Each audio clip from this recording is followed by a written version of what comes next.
Welcome to Your Next Bold Move. Our show is all about helping you take your next step, whether it's career or relationships or life in general.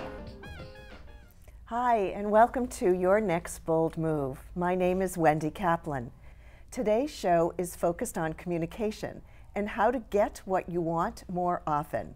And our guest today is Andrea Bordenca, who's a certified coach and CEO of a healthcare service organization in Boston, Massachusetts. Welcome, Andrea. Thank you, Wendy. So why don't we start off by just having you tell us a little bit about your background? Sure. Well, I'm the CEO of a service organization, as you mentioned. And back when I started in 2006, we were losing customers left and right. So what I did was I went out and I had conversations with these customers to find out why are you walking? Yes. And there were two themes that I discovered. And they were we were lacking communication and customer service. And we're a customer service organization. Right. So what helped us improve our organization was having more effective conversations. And a huge part of that is making more effective requests. So that's what I'll be talking about today. So recently you went through coach training. What was it that had you have a full-time job, you're pretty busy running an organization. What had you explore the option of getting certified as a coach? Right, my initial objective was to become a better leader. And by that I mean I wanted to be able to build the capacity and the muscle for really listening to when a customer has an issue. How do we get to the underlying issue? How do we have richer, deeper conversations to get to really their care and concern? And the same thing with my employees is when they come to me, I don't want to be blind to if there's a problem and they don't know how to ask for it. I want to be able to say, okay, there's a problem, now let's break it down and get to the core issue so I can help out or figure out what conversations to have.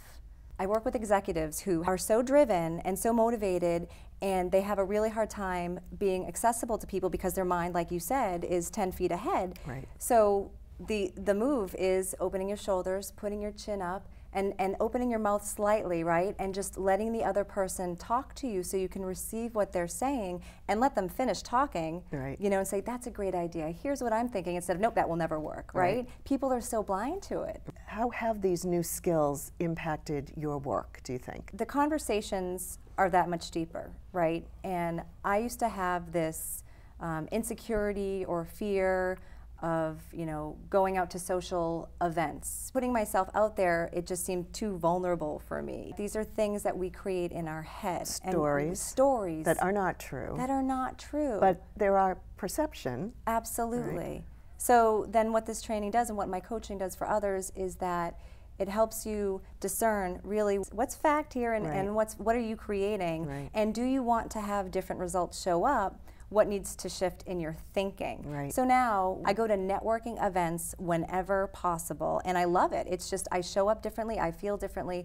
I don't go in there thinking people are going to think whatever. That's not even in my mind. I'm just showing up, having conversations. I'm just there, and I'm present. I'm fully present, and it's just a huge shift for me. You feel a lot better. Yeah. And often I think the troubles we have in relationships, both inside of work and outside of work, are caused by miscommunication. Yeah, I think that's it right there. Miscommunication 100% of the time, really. Why don't you introduce this topic to us? The fact is we make requests every day, right? And the challenge is they're not always effective, like you said. People might have assumptions about how you want things done. There's confusion, miscoordination. I'm working with one of my clients who works for a customer service organization, and she would go to her supervisor on a regular basis saying the process is broken, it needs to be fixed. So time and again, nothing happened, nothing got resolved. So by the time she got to me, she felt frustrated, powerless, not listened to. So when I asked her about, you know, the nature of her request, she had said, well, I go and I say that the process is broken, it needs to be fixed. And I said, well, you know, that's an observation. And so her boss didn't have the listening, and this is why coaching would be great for her boss. Her boss didn't have the listening to say, okay, great, so what is the core concern here? What's going on? He just saw it as maybe she was whining, complaining. Who knows how he interpreted it. Right. What was her reaction? She was so surprised. And this is, she realized through our coaching conversations that, oh my God, gosh, that's why I have the issues with my friendships and with my boyfriend. It's like here I am thinking no one's listening to me, and I'm not making it a request. Not asking anything. Yeah, she just thinks it's just, of course, why can't you? And that's what we do. We make assumptions. We take certain things for granted. Right. We don't understand why other people can't see our point of view, and that's because they're not us. Her supervisor is not in her role. So let's talk about the elements of how you get what you want and how you ask for what you want, and what we're calling that is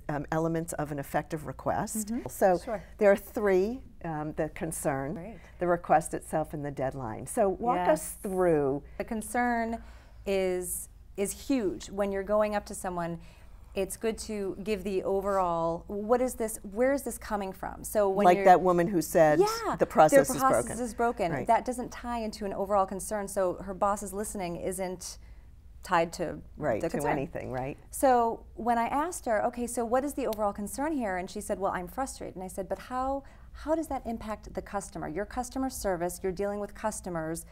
How is it impacting the customer? And she said, they call, they're frustrated, they ask, why does it take me 3 phone calls to get 1 answer? And she said, you know, I know that we could get repeat bookings if we were more together. That's the concern you want to bring to your supervisor. The next is making sure that you're explicit in the request. So you're coming in, you're tying it to the overall concern.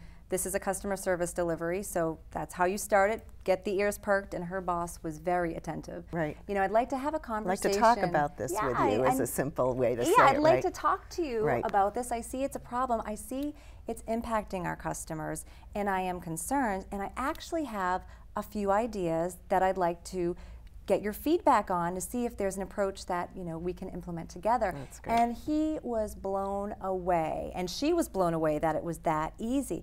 And I think a lot of people think that it's confrontational, and it doesn't have to be. So we're all about bold moves on this show, right? Yes. And so being able to communicate clearly, for most of us, is a really bold move. It is. We always ask each of our guests, what's your next bold move? Where are you headed? My overall vision is to create the model, the global model, for how service is delivered across all industries. So not just in my nifty healthcare world, but across all industries globally. I would like to have the opportunity to work with organizations who are looking to learn the skills or hire a coach to help their employees develop the skills for having bigger roles and really making a big impact that will help customer service delivery. Great. Yeah. And so do you have any sense what kind of organizations or what kind of people? Just so if anybody wants to find you through LinkedIn, they can. Yes, and this is my request too to all of you is call your organization, pretend to be a customer, and see how the customer service is, and then send me a note on my LinkedIn account, which is on the screen here, and just tell me your observations. I'm just curious. That's great. So you had asked me the profile. I mean, customer service, retail, doesn't have to be small, doesn't have to be big. Right, can be even nonprofit, because you're Can be doing some work nonprofit, there. could be for-profit. Great. It doesn't have to be in any particular industry. Great. Well, is there a last word or tip that you want to leave us with in regard to this topic? Yeah. Fast track to promotion is to identify an issue, to, just like my client did, propose a resolution, and then have a conversation with your boss or supervisor about it, and then own it, see it to completion. I'm so delighted that we had an opportunity to talk today. And me too, this was fun. It was fun. So thanks for coming today and for joining us, and thanks to our guest, Andrea Bordenca, for being with us and talking about communication. And you can help her today if you are someone who works in an organization that might need some help with communication, or you're someone who is interested in some additional coaching. You can reach out to her on her LinkedIn. And if you want more resources, free resources, you can find us at visionquestconsulting.com and themagicparties.com. And thanks for joining us today, and thanks to our production crew for all of their help, and we look forward to seeing you next time.